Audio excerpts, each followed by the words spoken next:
تو تصوف کا ایک معنی ہمارے جد امجد ہمارے دادا جان حضور سیدنا امام الاولیاء سلطان الاولیاء حضور سیدنا غوث العظم نے بھی بیان فرمایا رضی اللہ تعالیٰ عنہ۔ آپ سے پوچھا کہ یہ تصوف کیا ہے، تو آپ نے بڑی جامع سی بات کی، بولیے بڑی جامع سی بات کی۔ آپ نے فرمایا کن مع الخالق بلا خلق وَكُن مع الخلق بلا نفس۔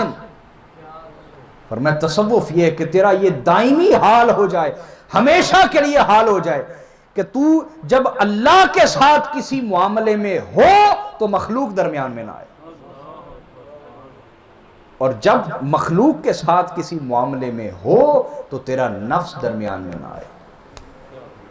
تیرا نفس درمیان میں۔ فرمایا یہ تصوف ہے کہ جب تو اللہ کے ساتھ چل رہا ہو، ذکر میں، عبادت میں، تسبیح میں، وظیفے میں، اللہ کے حکم ماننے میں، نماز میں، اطاعت میں، بندگی میں، تو مخلوق درمیان میں نہ آئے، مخلوق کے لیے نہ ہو رہا ہو، ریاکاری نہ ہو رہی ہو، دکھلاوا نہ ہو رہا ہو، مخلوق سے تعریف کی امید نہ ہو تجھے، مخلوق سے شابش کی امید نہ ہو، تیرے اندر امید بھی پیدا نہ ہو۔ جب اللہ کے ساتھ تیرا معاملہ چل رہا ہو تو مخلوق درمیان میں نہ ہے، نہ مخلوق کی خاطر تو کر رہا ہو، نہ مخلوق کی خاطر تو چھوڑ رہا ہو۔ ہاں تجھے بندے دیکھ رہے ہیں تو نیکی نہیں کر رہا، تجھے بندے دیکھ رہے ہیں تو تسبیح نہیں پڑھ رہا، اس کا مطلب